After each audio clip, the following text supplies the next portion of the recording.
Whereas ako po, binabalikan ng maraming netizen ngayon itong mga anomalyang kinaharap ni Congressman Jinky Luistro, mga kabibi. Grabe. May mga proyekto si Madam Jinky sa kanyang distrito na question at anomalya. Nako. Yun kasi ang mga sinasabi natin. Dapat linisin mo muna yung sarili mong harapan, bakuran, bago ka manglibak, bago ka manchismis ng ibang tao. O ito kabibig ha. Grabe. Pinag-uusapan na naman itong anomalya di umano ni Jinky Luistro. Magkano ka? Milyones ba ito kabibig? Anomalya sa overpriced Cat's Eye project sa Batangas. Naku, Madam Jinky. Ano to? Parang na-report sa bilyonaryo kabibigan, nag-usapan talaga, trending na trending, pinag-usapan ito ngayon. Sabi ng iba, tingnan mo Jinky, akala namin ang linis-linis mo, meron din ikaw mga anomalya. Hindi lang yung anomalya na yan, yung sinasabi ng 18 Marines. Kumusta na? May statement ka ba doon? Tila yata gusto nyo ng impeachment ni Bisara ang siyang, tawag dito, panakip butas sa 18 Marines. At akala nyo ba makakalimutan ng tao yan? Naku, hindi yan makakalimutan, Jenke. Hindi makakalimutan, day. Nasa kukutin niya ng mga tao, pero yung mga tao naghihintay sa tamang panahon. Tamang panahon na kung saan, naku, wala na kayong kawala. Para kayong mga daga na natatrap sa isang lungga na hindi na alam kung paano lalabas sa kanilang lungga at doon na lang talaga makukulong forever. Ano ba yan? At ito pa, ex-ombudsman Martires, pinatitigil ang impeachment ni BP Sara. Naku, grabe naman ka-powerful itong si ex-ombudsman Martires. Sabi pa ng iba, yan, Ombudsman Martires, banatan mo yan si Jinky. Akala kasi si Jinky at mga committee ng Justice Committee, mga members ba na sila lang ang magaling. Naku po, question ni Ombudsman Martires ang proseso ni Jinky Luistro. Naku, ito kabibigan, manood tayo muna sa anomalya daw di umano ni Jinky Luistro. Ano kayang anomalya kabibing, no? Manood tayo ha. Binalita na ito eh. Ito na kabibig. Ito na. Ibibigay ko talaga sa inyo kabibig. Ito na. Ang anomalya sa mga proyekto ng gobyerno, inireklamo na sa ombudsman sina Batangas 2nd District Representative Jinky Luistro at mga opisyal ng DPWH Batangas dahil sa umano'y overpriced Cat's Eye project na binaklas din kalaunan. Overpriced Cat's Eye project? Halaka, madam. Ano yan? Naku po, ano yan? Paano yan? Oy, ikaw. Sinabi ng complainant na may estimated 7,500 Cat's Eye units na makikita sa lugar kung 5,000 meters lang ng kalsada ang susukatin. Ang kanilang estimated overpricing aabot sa 75.7 million pesos. Uy, 75 milyones ang estimated overpricing, Madam Jinky. Totoo ba ito? 75 milyon. Naku po, ang laki pala ng overpricing sa overpriced Cat's Eye project ni Madam Jinky, mga kabibig. Halaka, nasagot na ba ito ni Madam Jinky? Okay. Kung pagbabasehan ang DPWH Detail Unit Price Analysis na una nang inilahad ni Baguio City Mayor Benjamin Magalong, kung saan naabot umano sa 11,700 pesos ang presyo ng bawat piraso ng Cat's Eye, kahit na around 1,800 pesos lang daw ang market price nito, including tax and installation. Sinuri namin ang nasabing kontrata. 98 million pesos ang kabuuang halaga ng proyekto, pero wala itong kalakip na detailed breakdown at project scope. Ayon sa DPWH 2nd District Engineering Office, tinatayang 6.3 kilometers o katumbas ng mahigit 6,000 meters ang sakop ng proyekto. Kung susundin ang market price na binanggit ni Mayor Magalong, mahigit 16 million pesos lang dapat ang presyo ng proyekto. Kung susumahin, tila pinatungan ang proyekto ng mahigit 80 million pesos para sa ilang libong road studs na binaklas lang din uli dahil hindi pa pala tapos ang construction. Malaka.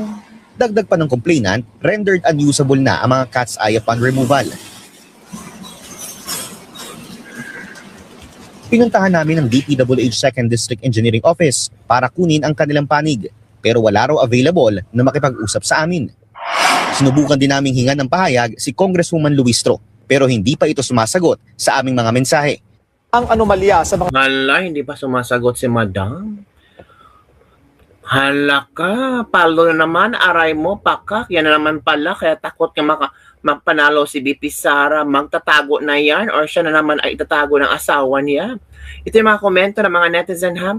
May pambayad, ala, buaya din, may utak ka pa naman, 10M, may ka ma'am. It's okay, 2028 new admin, those crooks will ganape. Luistro, sagot karma is real. Mukhang ikaw naman magtatago, ma'am. Sino ngayon ang dapat humarap sa taong bayan? Ganyan talaga ang mga taga Batangas. Kung totoo man yan, malamang talaga hawak mo ang beat. Hala, hawak mo ang beat. Naku po, ano ba naman yan? Harapin at huwag magtago. Naku po, ganyan kagani ng salapi yan. So, may bulk order sa Alibaba. $10 plus lang tapos bakit tinanggal? Kaya nga gigil silang pababain si OVP sa pwesto dahil pag yan naupo, GG sila. Nako, kung Luis, so ano na, bumaha talaga ng biyaya. Dapat ipakulong din yan, corrupt din, umuusad, kaya makasuhan kaya sa ombudsman, walang mangyayari dahil sa bendalo hawak. Ito pala lang ganun yung bumaha ang biyaya. Siyempre, si Queen ng Maleta Gang. Ito ang dahilan kaya di nila papayagan mga presidente si Sara kasi maniningil yun. Naku po, grabe naman. Huy, ano ba yung mga overpriced Cat's Eye Project? Tapos, tinanong ng bilyonaryo kung ano ang reaction ni Madam Jinky. Walang tugon, mga kabibig. Naku, ano ang iyong reaction hinggil ito, kabibig? Na-shock ako, kabibig. Dapat mag-react si Madam Jinky, no? Sa Justice Committee nga, kailangan talagang managot. Kailangang magsalita. Kailangang magpakita. Kung walang tinatago, bakit mahihiya at matatakot? O, di ba yung mga sinasabi ni Madam Jinky Luistro? Hawak natin ang beat. Halak. Hawak natin ang Cat's Eye. Halak. Kaler kita Madam Jinky. Ay, so sana maano to ba, masagot ito ni Madam Jinky. I-search nga natin, i-search natin ba kung merong sagot si Madam Jinky Luistro. Jinky Luistro, Cat's Eye. Cat's Eye Project. Alam, meron ba yan? Tingnan natin. Cat's Eye Project.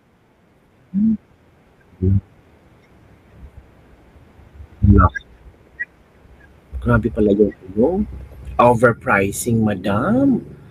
Nako. Nako po. Paano yan, kabibig? Parang walang sagot si Madam Luistro, no? Parang wala siyang sagot, no? Wala talaga. Ay, nako. Parang, ewan natin, kabibig. Basta yun, kabibig na, alam yun na, di ba?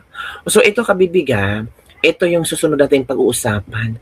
Ombudsman, ex-Ombudsman Martires, ipinatitigil ang impeachment hearing laban kay BP Sara. Ay, dapat matigil talaga yan, mga kabibig. Oy, di ba? Dapat talaga yung matigil. So, ito na si Ombudsman Martires hinggil sa kanyang obserbasyon at sa ginawa ni Madriaga sa kanya. Oy, di ba? Grabe din si Madriaga ba? Isinama talaga yung pangalan niya. Makinig tayo. Pilit na pilit. O, ito na.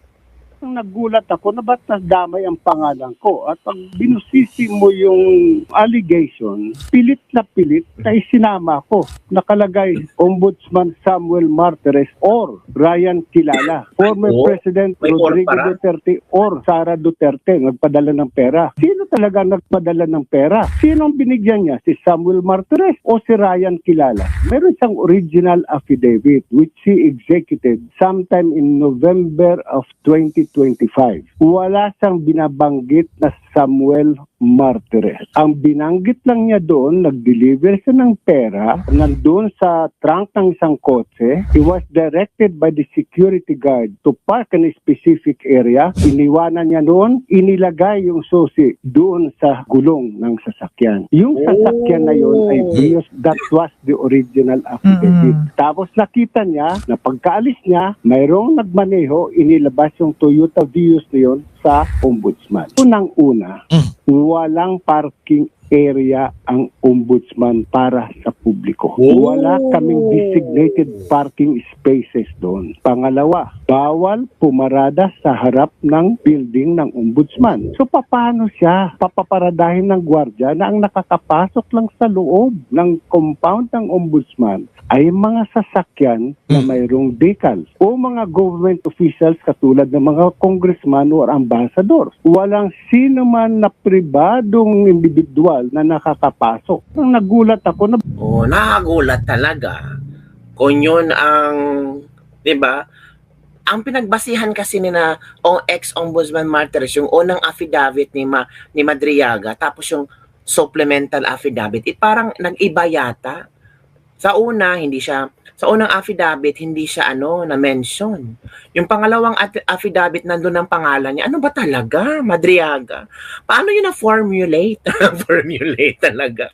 Ito pa ang sunod. Nako, Jinky. Binanatan Pangalan ko. ka talaga. Ito na. first, yung House Committee on Justice should have first read the affidavit of Ramil Madriaga. Tama talaga, kabibig. Sana Tama. tiningnan muna nila alin sa mga allegations sa affidavit ang natutugma sa impeachment complaint labang kay VP Sara Duterte. Which is correct. Those allegations that has nothing to do with the allegations in the impeachment complaint dapat hindi pinabasa. So anong nangyari rito? Parang isang fishing expedition na tinatawag namin ng mga abogado. Fishing expedition. Naghahagilap ka ng isda para sa isang malaking lambat baka sakaling makabingwit ka ng isda. Ang problema, kuminsan, ang nakukuha mga butete. Okay? Mga In legal butete. parlance, what you actually uncover in fishing expeditions are wrongdoings that has nothing to do with a specific complaint that is before your committee. Alright. Yun lang ang kinaano ko. Si Congresswoman Luistro, didiretsan ko na dahil siya naman ang chairperson. Opo. Hindi niya sana hinayaan ito. Hindi niya sana hinayaan ito dahil ang nangyayari ay sinira ni Madriaga ang integridad ng maraming tao nang wala namang ebidensya. Agree. Sinira talaga, kabibi. Maraming sinira niya si Madriaga. I'm talking about fishing expedition, mga kabibig. Naku, ngayong araw lang to sa interview ni Benny Abante. Naku, may pinasabog si Benny Abante, mga kabibig, na sasagot sa lahat. Ito, hindi kami naroon para hatulan siya or sabihin siya ay may sala. Naroon kami upang maghanap ng ebidensya. So tama pala, fishing expedition pala. What's the use of having that trial without evidence? Mamimingwit-rakan mo, mga bay. Wala pang evidence, what is the basis of impeachment complaint? O, diba? Why filed impeachment complaint if you don't have enough concrete evidence? Obviously, fishing expedition.